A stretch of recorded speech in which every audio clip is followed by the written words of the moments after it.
안녕하세요. 7월 7일 금요일 큐티 가이드 시작하겠습니다. 오늘 말씀은 거짓 교사들에 대한 바울의 논리적인 반격과도 같은 그런 말씀이에요. 1번입니다.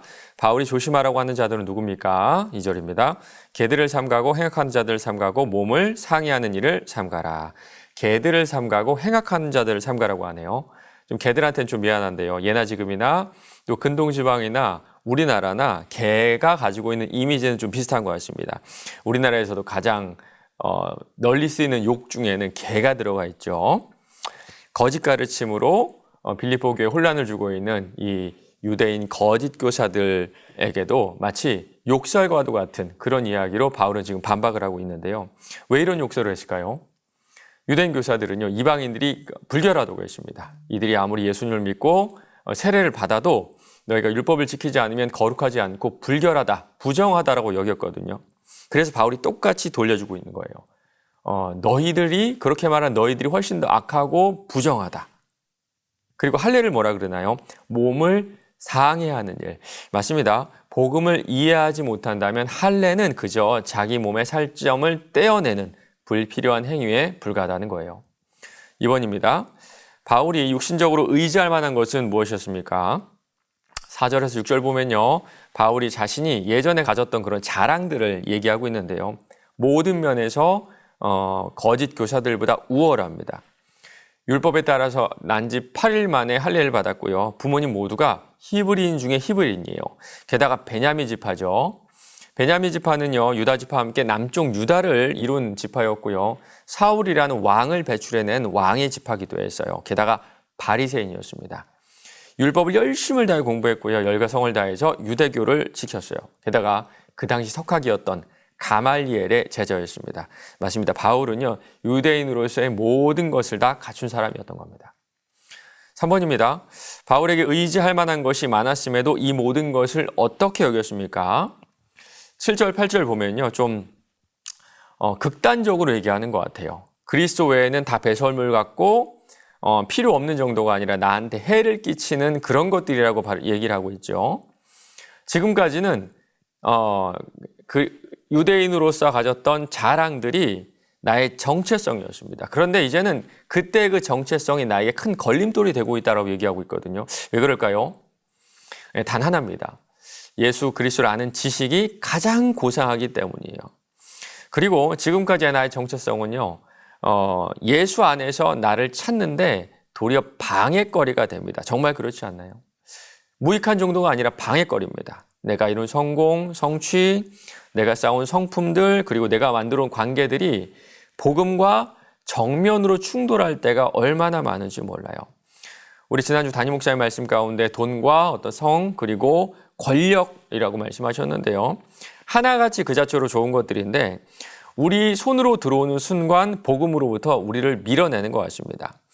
어쩌면 부패한 내가 선하지도 악하지도 않는 그것들을 오염시키고 있는지도 몰라요. 바울은요, 그것들이 나쁘다 이렇게 얘기하는 것이 아니라 해로 여기고 배설물로 여긴다 그러죠. 맞습니다. 차라리 멀리하는 것이 나아요. 영적인 건강을 위해서, 성숙을 위해서 마치 배설물처럼 가까이 하지 않는 것이 훨씬 더 좋습니다. 4번입니다.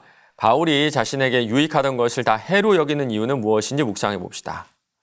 바울은 예수님 믿고 참 많이 후회했을 것 같아요. 자신에게 유익하다고 했던 것들이 결국에는 기독교를, 예수님을 박해하는 그런 요소로 작용을 했었죠. 그 유익으로 또 사람을 죽였습니다. 맞습니다.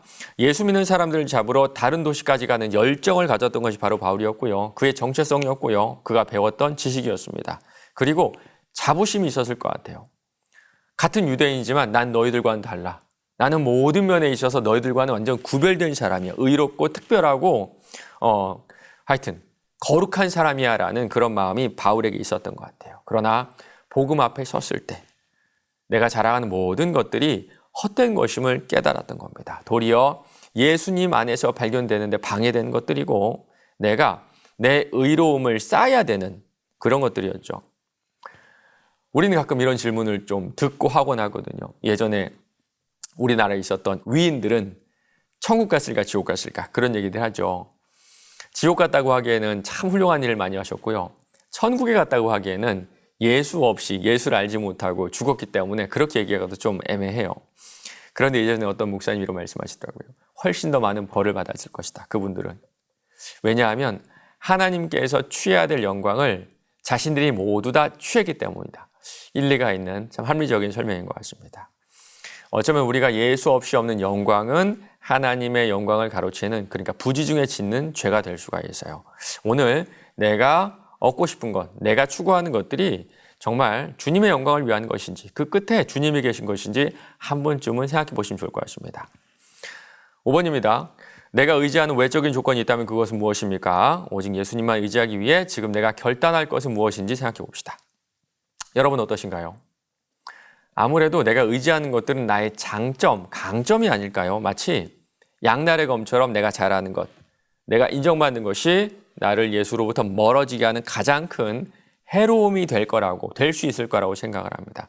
8절 보면요. 예수 그리스도를 아는 지식이 가장 고상하다라고 하죠. 맞습니다. 이 말씀은 예수님에 대해 이야기하는 이 성경 전체의 말씀이 살아있고 이 말씀이 우리를 살립니다. 그렇다면 오늘 하루 빌립보서 한번 완독해 보시는 건 어떨까요?